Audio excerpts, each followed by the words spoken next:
Hello, सत श्री अकाल, नमस्कार। दिस इज़ भावना और आज मैं आपको बता दूं कि सीटेट की आंसर की आ चुकी है और उसको किस तरीके से देखना है। सबसे पहले मैंने आपको बताया है कि सीटेट का ऑफिशियल जो वेबसाइट है वो ctet.nic.in है। ठीक है, तो वैसे ही गूगल क्रोम में आपको ctet.nic.in पे लिख करके क्लिक करना है। ठीक है, तो ये जो आपके सामने इंटरफेस आ रहा है ये खुल जाएगा।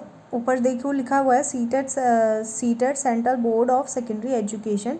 होम पेज खोलना है आपने। होम पेज खोलने के बाद ऊपर सीधे ऊपर से ही आ रहा है, देखो यहाँ पे क्लिक करते ही सबसे ऊपर क्या दिख रहा है, लेटेस्ट न्यूज़ 2024 आंसर की। तो आपने इसमें क्लिक करना है। ठीक है, क्लिक करते ही आपको कहाँ आ जाएंगे, की चैलेंज 2024 ये आपका खुल जाएगा। नीचे लिखा हुआ है सबमिट की चैलेंज 2024। ये तो चलो ये बात की बात है, आपने यहाँ पे क्लिक कर दिया है। उसके बाद जो है आपका कुछ इस तरीके का इंटरफेस खुल जाएगा जिसमें आपसे आगे पूछेगा roll number, date of birth आपको नंबर्स में डालनी है। यहाँ पे रोल नंबर आपको याद होना चाहिए। सीटेट के एग्ज़ाम का जो एडमिट कार्ड है उसमें होगा, आप देख लीजिए। नीचे आपको क्या करना है, लॉगिन दिया गया है, यहाँ पे आपको लॉगिन करना है। डेट ऑफ बर्थ आपको बहुत ही तरीके से डालनी है। पहले अपना डेट डालना है, फिर मंथ डालना है, फिर आपके उसके बाद आपको अपना ईयर डालना है। ठीक है, उसके बाद आपने क्या करना है इसमें जी नीचे लॉगिन दिया गया है, नीचे लॉगिन पे आपने क्या करना है, यहाँ पे क्लिक करना है। तो आगे आपके सामने कुछ इस तरीके का इंटरफेस खुल जाएगा जिसमें लिखा हुआ है, देखो पेपर 2 सब्जेक्ट 2 मेन SOS। ठीक है, लैंग्वेज 2 और लैंग्वेज 1।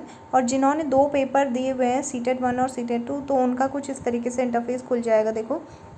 और जिसने सिर्फ जो भी मतलब पेपर 1 और 2 दोनों दिए हैं तो दोनों खुलेंगे। अदरवाइज़ अगर आपने पेपर 2 ही दिया है, बीएड वाले बच्चों ने क्या करा होगा, पेपर 2 ही दिया होगा, तो देखो पेपर 2 का जो इंटरफेस है वो कुछ इस तरीके से खुल जाएगा। तो उसके बाद आगे लिखा है मेन बुक कोड। ठीक है, तो जैसे इस लड़की का कोड क्या है, लेट्स सपोज के है, तो आपको यहाँ पे देख लेना है कि आपका कोड वही है या नहीं है। ठीक है, डेट ऑफ बर्थ डालने के बाद वो आपका वही होगा।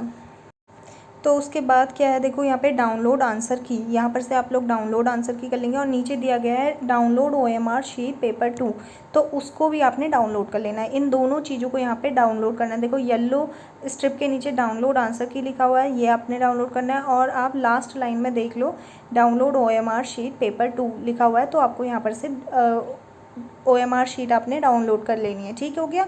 उसके बाद सबमिट की चैलेंज ये सब लिखा है, तो अगर आपको लग रहा है कि कुछ क्वेश्चंस गलत है आप उसमें चैलेंज कर सकते हैं, तो वो आपके लिए सबमिट की चैलेंज है, ये आपका बाद का प्रोसेस है। उसके बाद मेक पेमेंट, आपको पेमेंट भी करनी होती है। पर क्वेश्चन 1000 रुपीज़ लगते हैं, तो आप अपने अकॉर्डिंगली ये कर सकते हैं। अगर आपको लगता है कि कोई क्वेश्चन का आंसर बिल्कुल ही गलत है और आप उसके लिए श्योर हैं कि this is the wrong answer of this question, तो आप उसके लिए क्लेम कर सकते हैं। ठीक हो गया। आगे आप इस तरीके से आपकी OMR शीट डाउनलोड हो जाती है। आपने क्या करना है, अपनी OMR शीट को डाउनलोड कर लेना है। उसके बाद अगर आपके पास दूसरा मोबाइल नहीं है तो आप अपनी आंसर की के आंसर्स एक पेज में नोट कर लीजिए और OMR शीट से आप टैली कर सकते हैं। ठीक हो गया।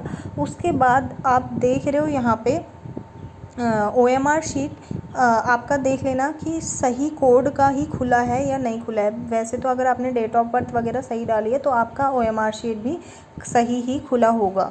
ठीक हो गया। उसके बाद देखो ये जैसे आंसर की है, तो आपने क्या करना है, अपने OMR को इससे टैली कर लेना है। और यहाँ पे देखो मेन सब्जेक्ट क्या है, मैथ्स है, तो मैथ्स कहाँ से शुरू था आपका, 31 से मैथ्स शुरू था, तो आप 31 से मैथ्स के क्वेश्चंस टैली करेंगे। आगे नीचे स्क्रॉल करेंगे तो लैंग्वेज 1 और लैंग्वेज 2 जो भी आपका था आपने चूज़ किया था उस अकॉर्डिंगली खुल जाएगा। ठीक है।